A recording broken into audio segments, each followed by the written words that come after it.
Hi friends, இன்றைக்கி அய்யனார் துணை பார்ப்போமா? பார்க்குறதுக்கு முன்னாடி லைக் பண்ணிக்கோங்க.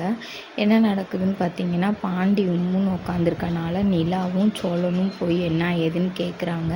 கேட்கையில் பாண்டியன் சொல்கிறாரு, நான் அவள் வீட்டில் எல்லா வேலையும் எடுத்து பார்த்தால, அதை நான் பாராட்டலை, அதை நான் சரியாக பயன்படுத்தலை அப்படின்னு சொல்லி கோவப்பட்டுட்டு வேறு கல்யாணம் பண்ணிக்க போகிறேன்னு சொல்கிறா. எனக்கு ஒன்றும் பிரச்சனை இல்லை, அவள் போட்டு என்னை டார்ச்சர் தான் பண்ணுறாள் ஒழிய எனக்கு பாசமாக இல்லை, அதனால் விட்டுறேன் அப்படின்னு சொல்லி சொல்கிறாரு பாண்டியன். சொன்னோன்னையும் சரிடா நான் பேசி பார்க்கவான்னு கேட்குறாங்க. இல்லை நீ பேசி வேணாண்டா அப்படின்னு சொல்லிடுறாங்க. இங்கிட்டு பார்த்தீங்கன்னா சேரன் அண்ணன் சந்தாட்ட பேசிக்கிட்டு இருக்காங்க, டைப் அடித்து பேசிக்கிட்டு இருக்காங்க. இவங்க தமிழில் சொல்லி அவங்களுக்கு இங்கிலீஷில் புரியுமா ஹிந்தியில் புரியுமா அப்படின்னு தெரியாமல் பேசிக்கிட்டு இருக்காங்க. அதை பார்த்த பல்லவன் அவங்க அண்ணனுக்கு ஹெல்ப் பண்ணுறான். அப்புறம் பார்த்திங்கன்னா திரும்ப நிலா வெளியில் நிற்கிறாங்க. அப்போ சோழன் சொல்கிறாரு, என்னங்க நிலா, நம்ம ஏதாவது ட்ரை பண்ணுவோமா அப்படின்னு சொல்லி சொல்கிறாங்க. பண்ணுவோம் அப்படின்னா பல்லவன் கூட்டிகிட்டு இங்கே பாருங்கள் அண்ணன் என்ன செய்கிறாங்கன்ட்டு அப்படின்னு.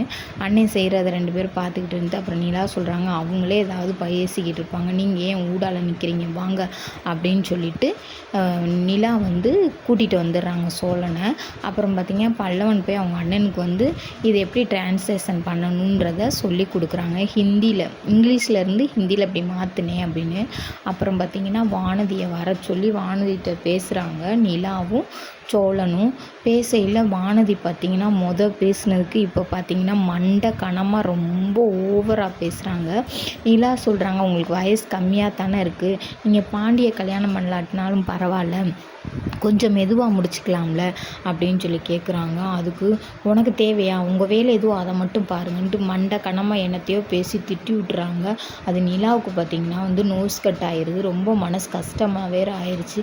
நீங்கள் பெரிய ஒழுங்கா, நீங்களும் அப்படித்தானே கல்யாணம் முடிச்சிங்க, காலேஜ் முடித்தோடனே எனக்கு அட்வைஸ் பண்ண வந்துட்டீங்க, உங்களோட இதை பாருங்கள், அப்புறம் அடுத்தவங்களுக்கு அட்வைஸ் பண்ணலாம் அப்படின்னு சொல்லி சொல்கிறாங்க. வானதி சொன்னோடையும் அது சோழனுக்கு கோவம் வந்துருந்துச்சு. வந்தோடனையும் உன்னை கூப்பிட்டதே தப்பு தான் ஆத்தா, தாயே நீ எந்திரிச்சு போத்தா அப்படின்னு சொல்கிறாங்க. அப்புறம் பார்த்திங்கன்னா கடைக்கு விறுவிறுன்னு வானதி பாண்டியனை பார்க்காம இருக்க முடியலை. கோவப்பட்டாலும் இங்கே தான் வராங்க, சந்தோஷமாக இருந்தாலும் இங்கே தான் வராங்க. உங்கள் அண்ணி ஒரு மாதிரியாக பேசுகிறாங்க, உங்கள் அண்ணே ஒரு மாதிரியாக பேசுகிறாங்க, நான் எப்போ கல்யாணம் பண்ணால் உங்கள் அண்ணிக்கு என்னவா, உங்கள் அண்ணிக்கு தேவையா இதெல்லாம், ஏன் இஷ்டம் கல்யாணம் பண்ணுறது அப்படின்னு சொல்லி சத்தம் போட்டுட்டு கடையை விட்டு போயிடறாங்க. இதோட நாடகம் முடிஞ்சு.